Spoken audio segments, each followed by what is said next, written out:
Okay, there's one particular paragraph that, 178, 79. He's talking. Lawrence Wright's talking about the Wollersheim case on page 178, 179. And there's one paragraph with 5 just outright lie inventions of the most scandalous sort. And he managed to jam 5 of them into a paragraph that maybe has 7 sentences.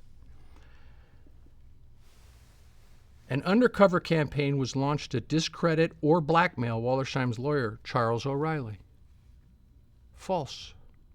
Didn't happen. I was there. I was in charge of everything that had to do with all that. Did not happen.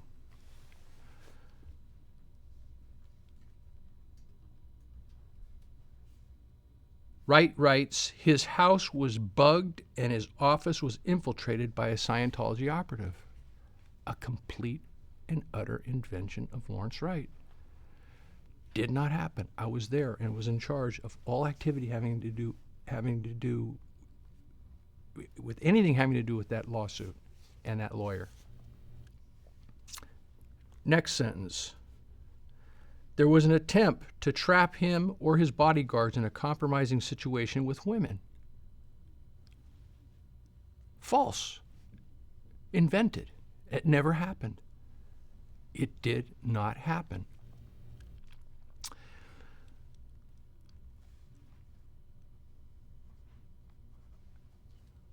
I'm sorry, the count is more like 7 lies. I thought it was 5. The next sentence, every sentence. The next sentence. The church also harassed the judge in the case, Ronald Swearinger. False. Did not happen. Next sentence. Quote, I was followed, the judge said later. My car tires were slashed. My collie drowned in his pool.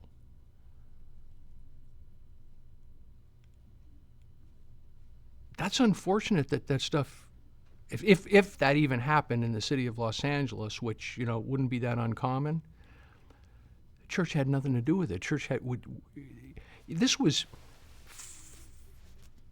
5 years after the purge of the Guardian's office. The prophylactic measures and control measures that were put in on external activity were so tight that you couldn't cough if you were involved in anything having to do with an external situation like a lawsuit without HQ okay.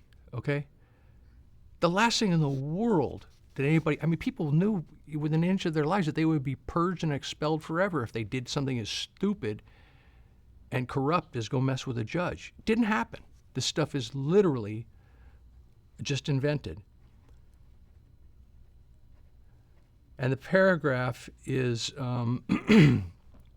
is capped off with a quote.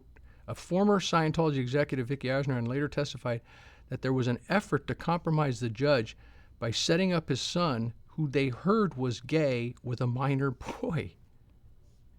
It's a complete invention of Vicky Asneran. Now, if it is even an invention of Vicky Asneran, she says she testified. I doubt that she testified. If she did testify, she lied, and she just made this stuff up. But I question whether you'll find such testimony. But nothing like that ever happened. So we have 7 sentences in one paragraph, all of which are invented.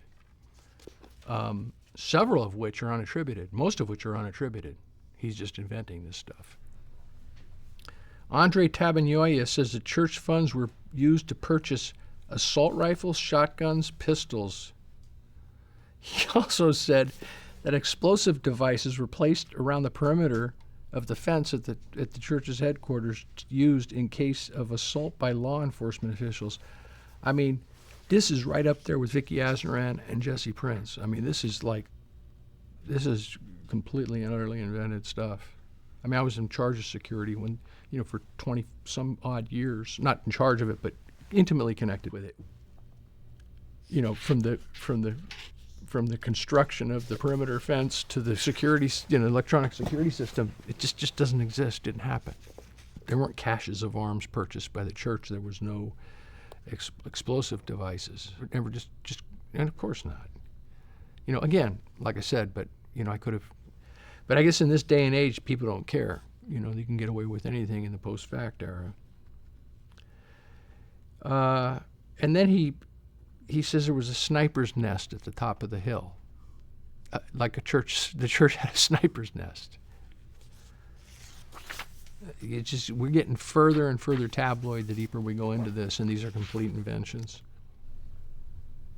In that same paragraph, the next paragraph, Larry Wright says, each year a minimum of 100 people attempted to escape from the base. Which, I mean, I don't know where he just invented that. Complete fabrication, just invented it. And then, he relies on Gary Moorhead. And, Gary Moorhead's one of these guys that, he's kind of a goofy guy, a very likable guy.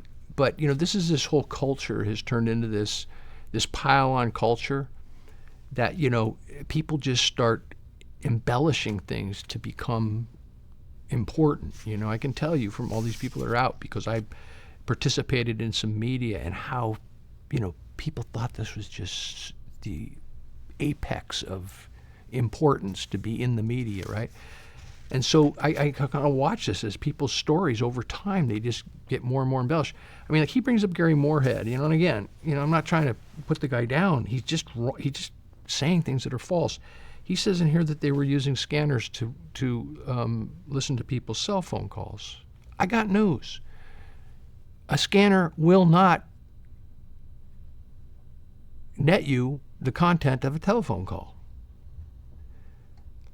Okay, so either he's into this, Gary's into this embellishment for fame, or Wright has invented this. But this physical fact, I'm telling you what the physical fact is: a scanner will not pick up on a cell phone call.